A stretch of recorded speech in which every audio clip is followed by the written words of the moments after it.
Imagine you're standing on a hill, shoulder to shoulder with your bros, holding a massive wall of shields.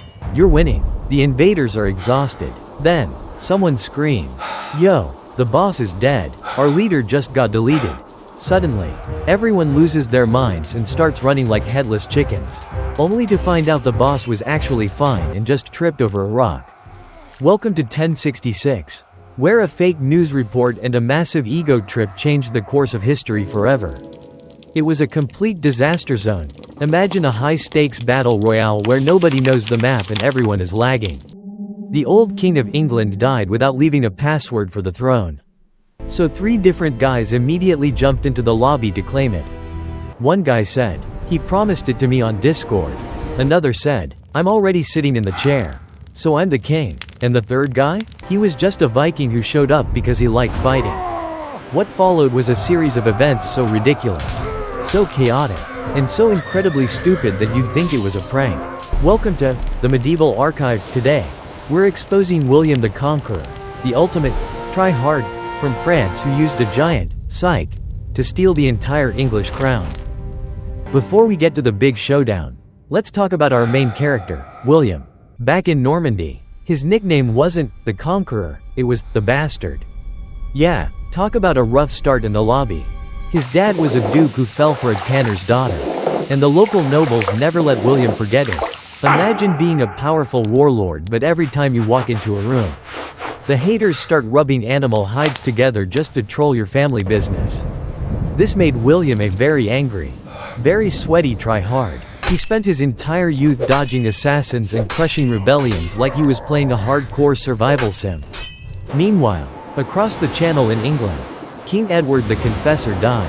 Edward was basically that one friend who refuses to pick a side in an argument. On his deathbed, he supposedly pointed at his brother-in-law, Harold Godwinson, and said, "Sure, you're the king now, whatever." Harold immediately sat on the throne, feeling like a total boss.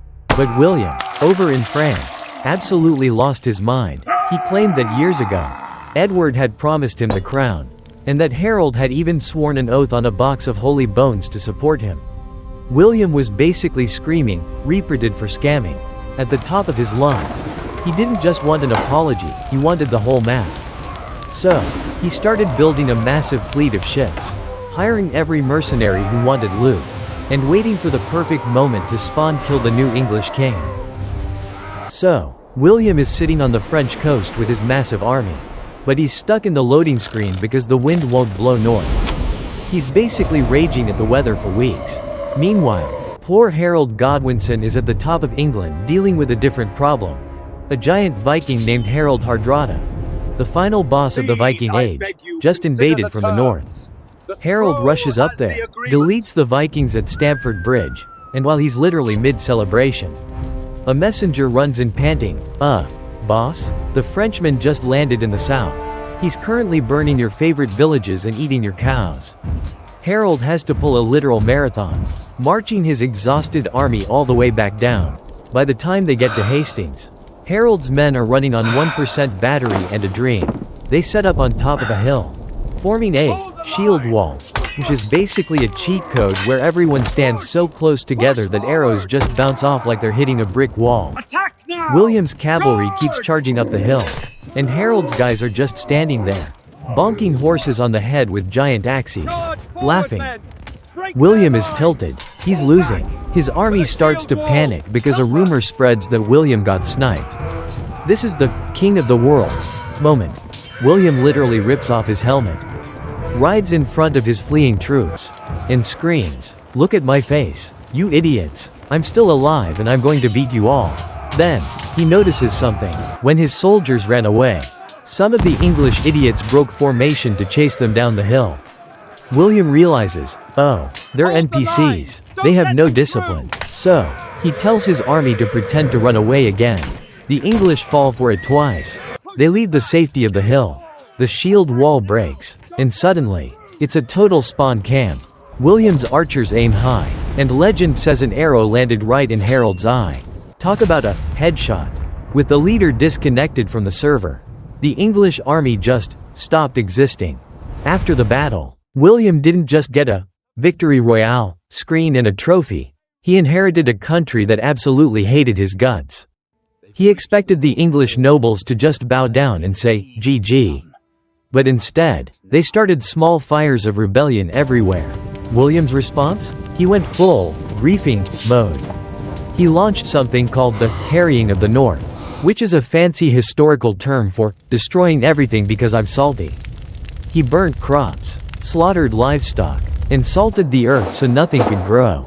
He basically hit the delete button on entire villages. It was the ultimate toxic gamer move if he couldn't have a happy kingdom. Nobody could. Then came the Doomsday Book. Imagine a king so obsessed with microtransactions that he sent inspectors to every single house to count every pig, every cow, and every blade of grass just so he could tax the soul out of you. You couldn't even hide a chicken in your basement without William's mods finding out.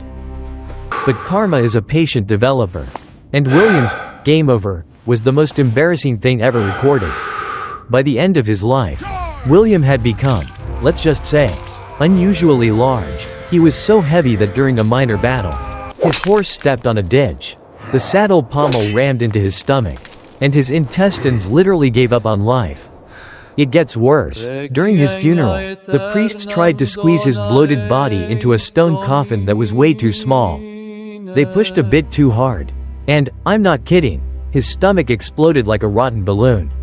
The entire church filled with a smell so toxic that everyone, including the choir, sprinted for the exits. He went from William the Conqueror to William the Human Grenade in 5 seconds flat. Talk about a messy exit. So, what did we learn from this absolute dumpster fire of a century? William the Conqueror basically forced a massive update 1.0 on England that nobody asked for. He swapped the language, built massive stone castles just to flex on the locals, and ensured that English would forever be 3 languages wearing a trench coat.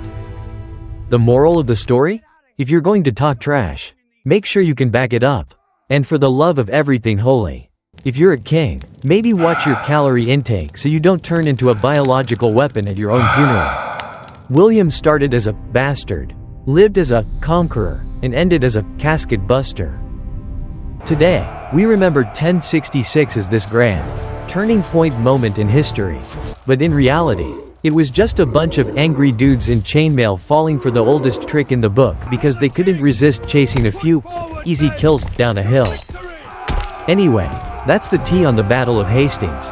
If you enjoyed watching a French duke turn England into his personal Minecraft server, smash that like button, subscribe to the channel, and hit the bell so you don't miss our next deep dive into history's most chaotic moments.